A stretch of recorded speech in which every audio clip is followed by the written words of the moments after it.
When a lot of people each get in their own cars for a trip downtown, the result is a massive traffic jam. To avoid those jams, the North Central Texas Council of Governments has started a $1.25 million regional transportation study headed by COG Transportation Director John Rourke. At today's COG General Meeting, I asked Rourke what that study was going to do. Of course, as we see more and more people driving, particularly, as you mentioned, one man, one car, we're bound to see more congestion, at least during peak periods of time. As this occurs, people will begin to evaluate their trip by automobile and also begin to evaluate a trip by public transportation, provided it is readily available to them. With the traffic jams that we have now, especially in Dallas on Stemmons Freeway and Carpenter Freeway and Thornton Freeway, isn't it time now to offer the public a choice? Oh, yes. Yes, very definitely. And this will be one of the major objectives of this study, is to see how soon this freedom of choice may be offered to people. Transportation Director John Rourke warns that the transportation he foresees won't be as glamorous as the science fiction comic strip type, but if it's good enough to lure some of those drivers out of some of those cars and into the transportation, it will be invaluable. This is Phil Reynolds, Channel 8 News.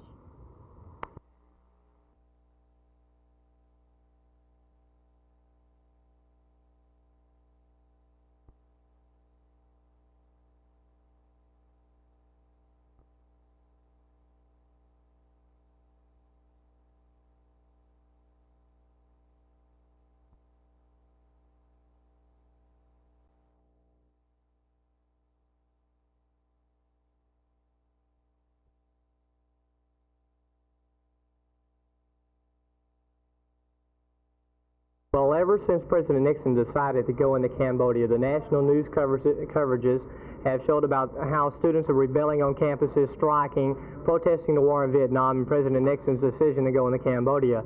And we're trying to prove that the majority of American college students do support the president, be a Republican or a Democrat, and that the majority of American students are not trying to work against the American government, but do believe in it and believe in the American system.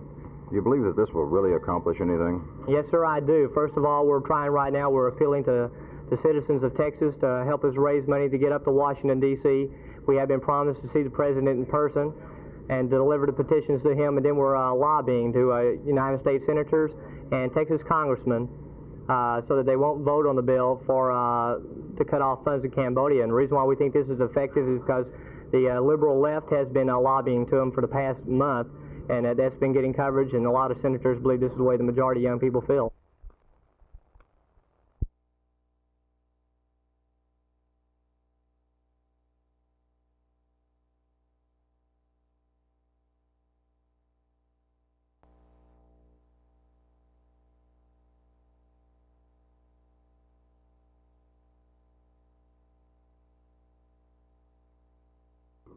Well, I think it's imperative that in the middle of this decade that we have some public transportation facility supplementing the existing bus systems that can be offered to the people.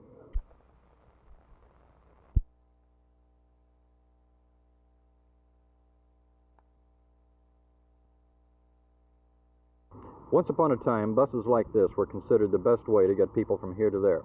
Then the affluent society came along and put a car in everybody's garage, and the result has been massive traffic jams on our freeways. Now officials are looking toward the bus, or some form of transportation, one more time to try to get all the cars off all the freeways. The North Central Texas Council of Governments has a public transportation study underway. I talked with John Rourke, COG's Director of Transportation, about the need for public transportation in North Texas. I think urban growth is simply going to dictate that we provide some means of moving people and goods other than the private automobile. What happens if we don't? Well, no, this is hard to say. Of course, if you do nothing toward improving your highway facilities, this then will, in effect, force people into public transportation. So you have inputs from all different sources. Hopefully, public transportation facilities could be provided which would be attractive enough for people to voluntarily choose to use them. Specifically from the preliminary studies, what kind of transportation could we look for? Will it be motor, rail, air, or what? Well, of course, the caution that I would offer is that we not look too much toward a glamorous form of transportation. COG Director of Transportation John Rourke told Council of Governments members about that transportation study at COG's general meeting today in Arlington. The study is supposed to cost about $1.25 million, and they hope it will reverse the trend toward more vehicles on the highways carrying fewer people per car. This is Phil Reynolds, Channel 8 News. Suspects committing felonies be allowed to flee the scene without the use of firearms by police officers? No, I'm not. But there is an area where perhaps the policy could be such that there could be restraint under certain conditions. This is what's being suggested by the various members of the commission and the people that we've talked with.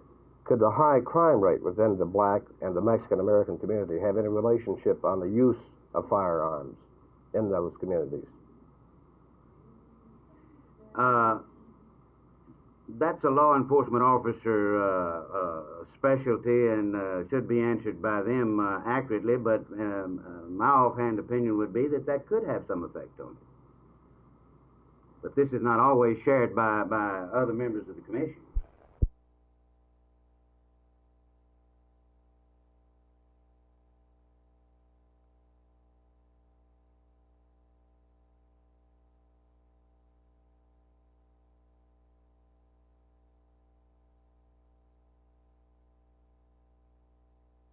The main problem here is we have many leaders in the Mexican-American community, but because of the high percentage in dropouts among Mexican-Americans, it's been difficult for these people to come out and express their views and their feelings. This is the reason why we're pushing so hard for education, because of the language barrier that exists from the very beginning. It's difficult for these children to ever finish school. Do you think the school system will do something next fall that will help this situation? If they follow my recommendation in listening to their citizens, they will. Do you attribute most of the problems of dropout to the fact that students cannot speak Spanish in the lower grades, first, second, third grade, as they begin school? Definitely.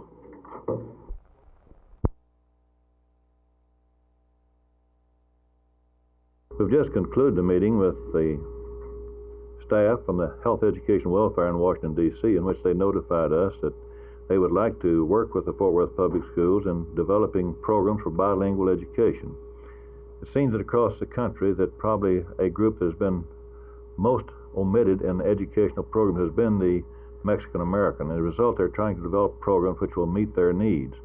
And as this group had surveyed the many cities in the United States who have bilingual programs, they narrowed it down to 5 and then finally down to 1 after several months of study. And this past Monday, they asked if they could talk with us and secure our cooperation. Today at 1 o'clock, we met with them and assured them of our complete cooperation and desire to help in such a program. Now, why Fort Worth was selected, they told us is because they thought that we had an outstanding program, and because we had been doing a little more, and because our program was flexible to meet their needs and the possibilities of new additions with innovative ideas.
Are you suggesting that those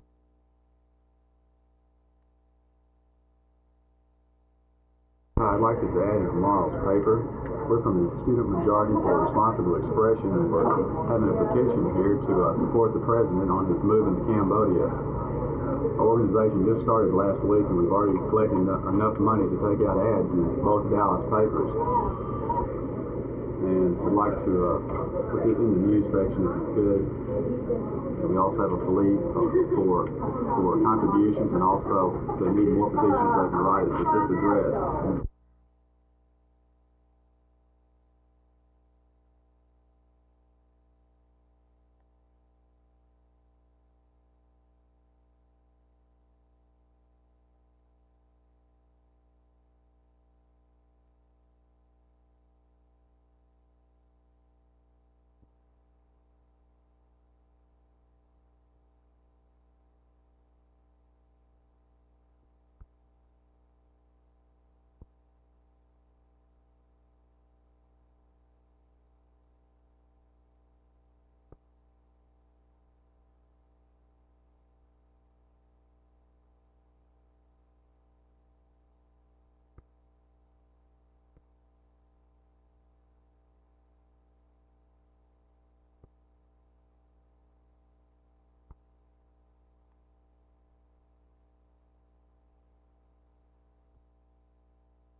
The why, it works out better over the long pull because we're able to keep pastors in pulpits this way. Otherwise, we would have an extreme shortage of ministers. You've been involved in the delegation of funds for the church's reconciliation program. What areas do you feel are most important, or what were termed the most important areas? The particular part I have played in this is at the point of administering the funds that have been used on a national basis, Gene. These funds have been used in several ghetto areas of the nation, particularly in Chicago and New York, New Orleans, and San Antonio, working with different minority groups. This has never been interpreted as a program handing money to any group. We have been able to put funds into areas, and these have been matched by local funds and have given the kind of self-help that enabled many impoverished groups to help themselves.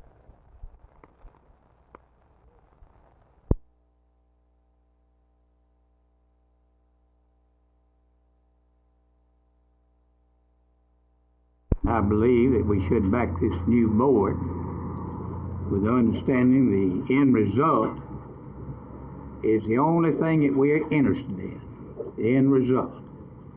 And I think if we come up with a good board, and hopefully we will, and set it up on a business-like basis, that the air will clear.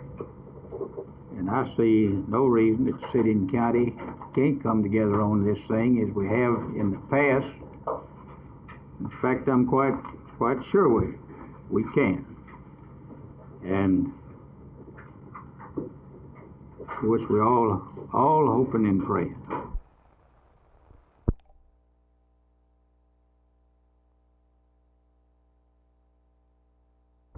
This is Governor Connolly's words. They achieved the victory. He said, cited Yarborough's record on school busing to achieve racial integration. And the statement that they made was that I ran off to keep from voting on it, that I was for school busing. This is to achieve racial integration. This is an absolute falsehood. We had 3 votes on that one Saturday. Normally on a critical vote in the Congress, your critical votes come on Tuesday, Wednesday, or Thursday. I left to come back to Texas to answer some of the charges of my opponents, and that Saturday, Mike Mansfield called for the vote on Saturday, and I missed those 3. Senator, from time to time you've made statements that the city of Dallas is against you. Do you still feel this way? No, I didn't make that. That's the kind of propaganda my opponent put out. Came up here and said I had to dislike Dallas because I hadn't carried it. This is a piece of folly. What about the Dallas Morning News and the Times Herald? Well, I haven't gone around. I'm no Spyro Agnew. I believe in all the Constitution, not merely that for religious freedom. I believe in freedom of the press, too. I didn't come up and say they ought to be obliterated because they're erroneous. I hope to enlighten them someday.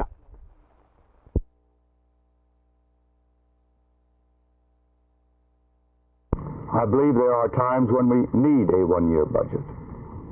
As Governor Preston Smith has supported a 2-year budget and has cost us a lot of money in the process. Second, I oppose the conference committee approach, which allows a few legislators to flout the will of the majority by funding their own pet projects. Governor Smith has tacitly supported this procedure. Third, I favor federal revenue sharing. Governor Smith does not. Fourth, I would create an economy commission. Governor Smith would not. Fifth, I intend to communicate with the taxpayers. Governor Smith has failed to communicate. If we don't put our fiscal house in order, we may see a taxpayers' revolt.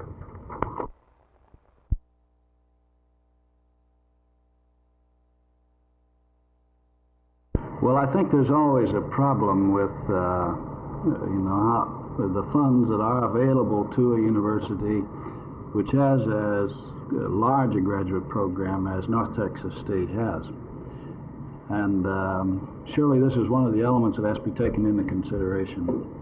Why did you feel that the university couldn't continue or couldn't get its money with you as its head? I wouldn't want to phrase it quite like that. I made a decision based upon many factors, including the attractiveness of going home. Going home is perhaps a strange phrase to use. I've been away about 20 years. Going back to my native state of Iowa, where I understand things perhaps better than I would in Texas.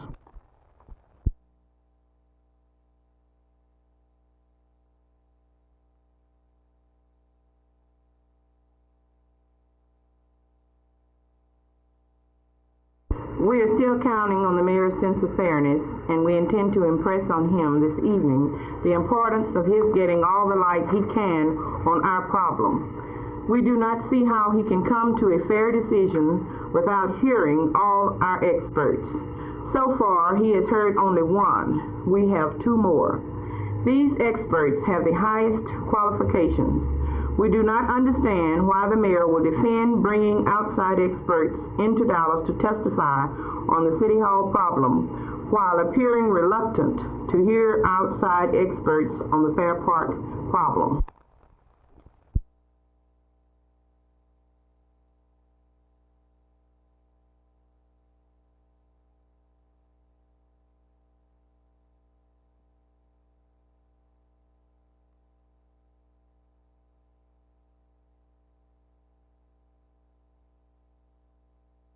Now, we've had a motion to rescind whatever action we took at the last Monday, wasn't it? Yes. Motion and a second.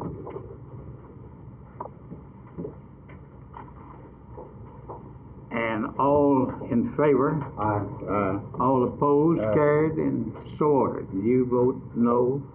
John, you vote aye. I vote. If you want to call the vote again, Judge, we can do it over. All right. All in favor? Aye. All opposed? Aye. And I vote aye. I vote aye. Yes. So, vote no. We vote aye to Shall we do it again? Rescind, yeah. The vote is 4-1, is that right? 4-1, yes, sir.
Does the USO in itself operate systems or cater to particular problems of psychiatric nature with men in the service?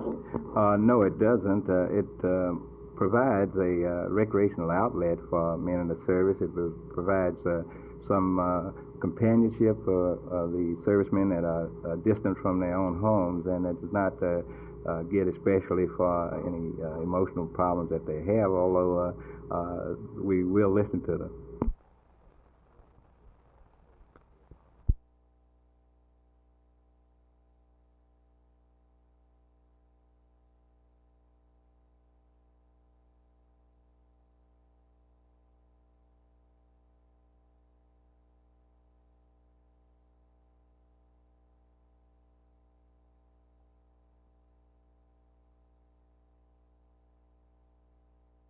The Congress can cut off money for the armed forces. They can say we won't give a dime for the Navy.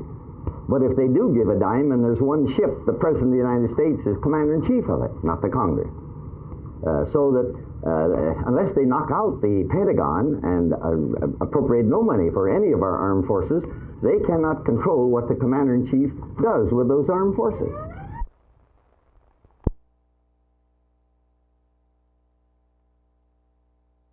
Well, the situation has been steadily deteriorating worldwide because we've dawdled and dawdled and dawdled in Vietnam. We've said for 5, 6 years it is too dangerous to do anything because Red China might intervene or the Soviet Union might escalate it into all-out war. These are all possibilities, but they're lesser risks. There's very little danger of either of those two. And the other risks that we were ignoring were the risks, for example, that Mao Zedong dies and you watch the Chinese armed forces go right back into Moscow's camp. Then Moscow controls them both. Or Mao gets enough missiles so he can unload them on us, and then we're really in trouble. Or our allies, further and further, more and more of them pull away from us. Or our own administration loses more and more support in the United States, which is what it has done these last 2 or 3 years. They always worried about the hypothetical risk of what might happen if we took a strong stand and ignored the risks of what was certain to happen if we didn't. And I haven't mentioned the biggest one. The biggest one was that we get more and more bogged down in the middle, in the Far East and the Middle East, or Central Europe break out. The two greatest threats we face today are not in Vietnam and Cambodia. One is the 100 and some East European divisions on the border of West Germany, and the other is the Middle East.